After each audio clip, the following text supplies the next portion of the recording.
Oi,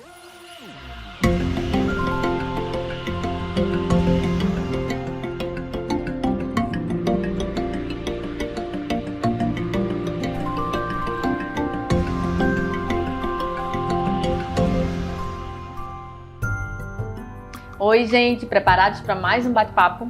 Hoje vai ser bem interessante. A gente vai falar sobre a saúde dos pets. Eles que são grandes companheiros, a alegria da casa, né? E na pandemia, conquistaram ainda mais lares e famílias.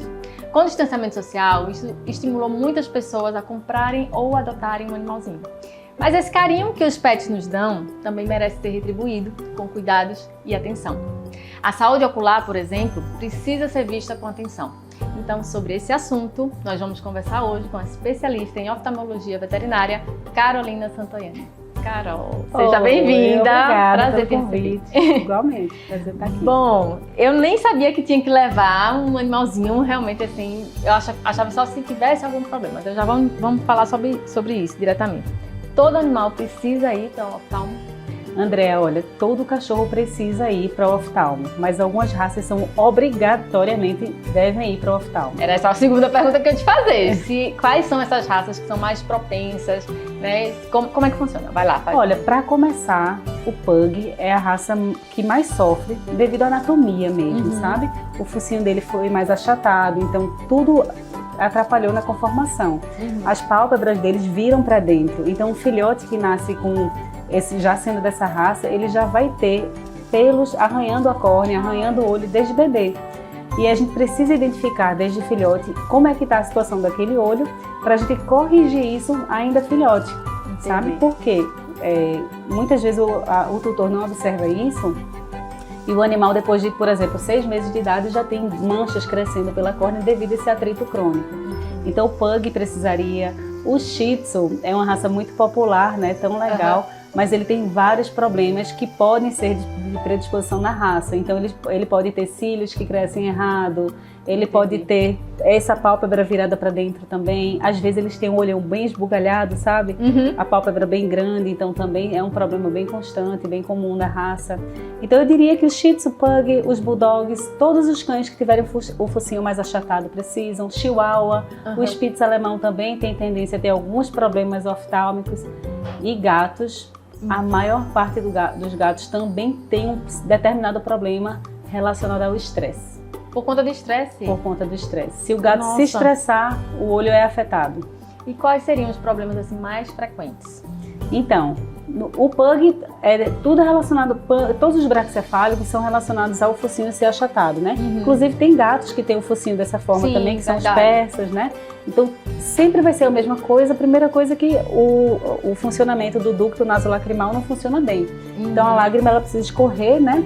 Por um cantinho, por um canal que existe aqui por dentro do nariz, e essa lágrima vai sair pelo nariz ou pela boca. Então todos esses cães que têm o focinho achatado, os gatos também já não têm essa drenagem funcionando muito bem. Outro problema que acontece é do crescimento de cílios errados, né? Às vezes eles têm esse problema de cílios crescendo pela margem da pálpebra, que não deveria haver crescimento de cílio. Esses cílios ficam arranhando, começa a lacrimejar mais. Outro problema que eu poderia falar ainda do Pug, o Pug reúne tudo, né? É aquela prega, sabe a dobrinha de uma pelezinha que esse Pug tem, que todo mundo acha fofinho, aquelas dobrinhas de pele? Essa dobra fica arranhando o olho também.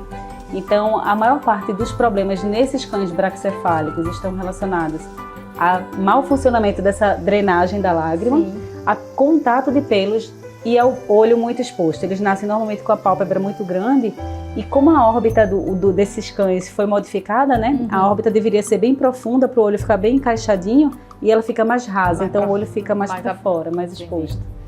Tá. E existe alguma maneira da gente evitar? Porque eles já são, a anatomia deles é essa. Como a gente faz para evitar esses problemas? Então, ó, a melhor coisa que a gente pode fazer por animais como esse é observar se ele tem essas características que eu tô te falando. Então, se você olha para o animal, se você olhar para o nosso olho, a gente consegue ver a parte branca do olho, nessa parte da esclera. Nos cães e nos gatos isso não deve acontecer.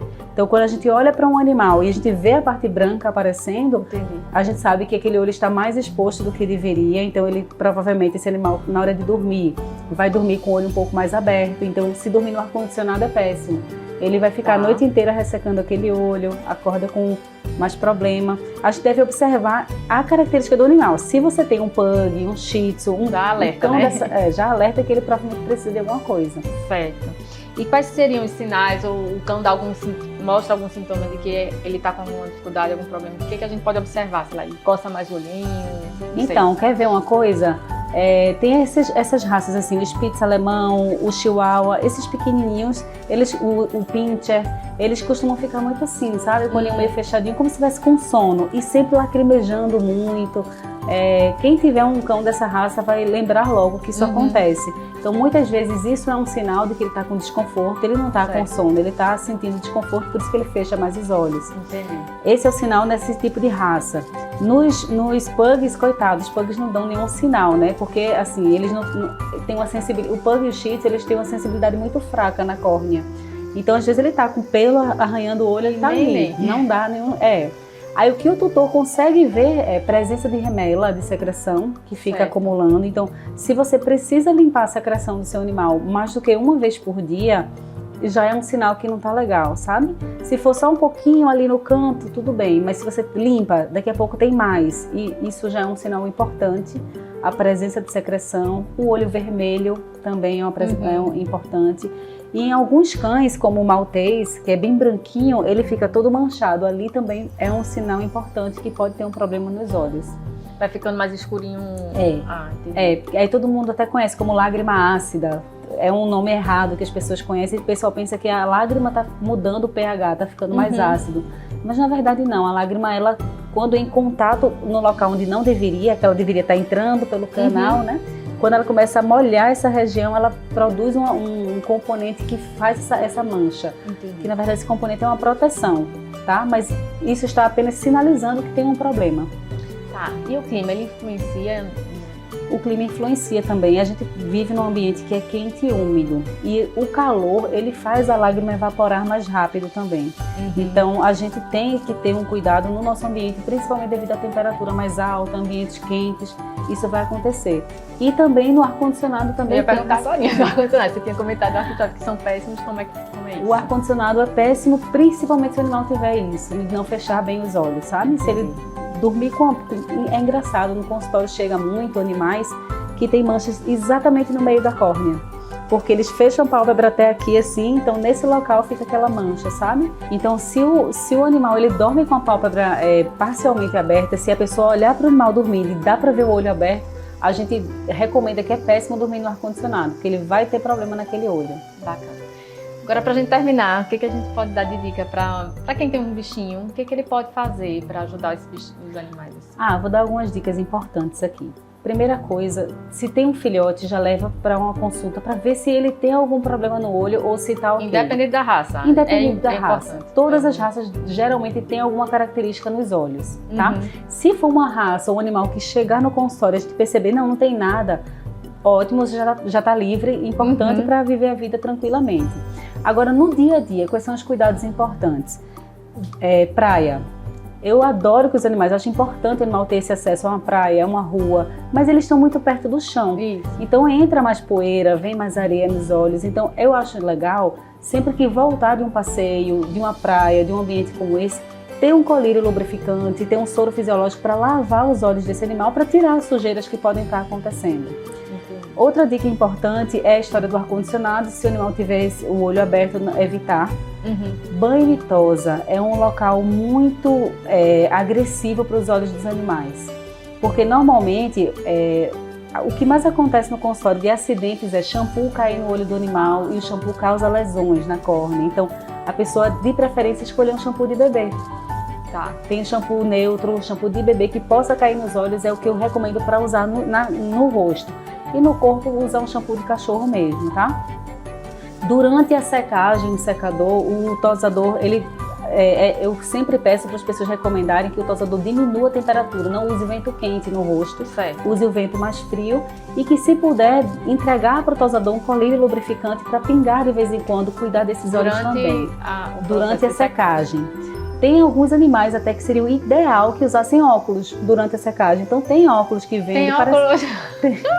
Parece até óculos de piscina, sabe? De natação. E eles ficam. Então você faz a secagem toda com o olho protegido. Eu gostei. Isso é importante. E tem vezes que eu vejo até aqueles cães de pelo longo, que você vai fazer a tosa, aí eu já vi assim, é bem angustiante, mas parece que os tosadores nem ligam. Às vezes está a pessoa cortando e cheio de pelo dentro do animal, sabe? E a pessoa entrega o produtor com pelo assim. Então é importante mesmo, na hora do próprio tutor entregar para o tosador, ele entregar um kit básico, né? Que é o shampoo neutro, entregar o colírio lubrificante, falar para não usar um vento quente no rosto do animal, diminuir a temperatura, se puder usar o óculos, se for uma raça braquicefálica, de olho muito exposto. Eu acho muito importante também, no final, o próprio tosador, junto com o tutor, fazer uma examinada, dar uma checada se o olho tem pelo de tosa na hora que acontece a tosa, se não ficou o resto de pelo, e fazer uma limpeza ali mesmo com o próprio colírio lubrificante para o animal ir bem para casa. Então, se a gente identificar o pelinho, é só colocar o colírio que sai. Isso, a gente nunca deve tocar no olho. A gente levanta o rosto do animal, pinga os colírios e limpa por fora o que tiver. E uma última dica, se eu puder dar também, para quem tem um animal em casa, é assim, ó, desde filhote, eu gosto que a pessoa tenha um lubrificante, um colírio lubrificante em casa, um colírio legal, que possa pingar todos os dias, como um hábito, sabe? Entendi. Porque dessa forma a gente meio que se acostuma a olhar sempre para o olho do animal. No momento que você vai todo dia ele pingar um colírio, né, você sempre tá vendo. Bem. Aí você vai perceber, hoje tá mais vermelho, você consegue ver manchas que aparecem, tudo você tá examinando sempre, se você tiver esse hábito. Além disso, o animal já se acostuma com aquele hábito de pingar. Então, por exemplo, se um dia ele machucar o olho e precisar usar colírio, ele já está habituado com aquilo. É como acostumar a escovar o dente, sabe? Colocar aí na listinha de cuidados. Isso. Bacana, achei ótimo, aprendi bastante. Não imaginava que tinha todos esses cuidados, realmente. Acho que muita gente precisava aprender. E acho que foram muitas dicas, tudo anotadinho aqui pra gente realmente cuidar dos bichinhos com carinho. Obrigada. Obrigada também pelo convite. É isso, espero que tenham curtido e a gente se vê no próximo Conversando Com. Até mais.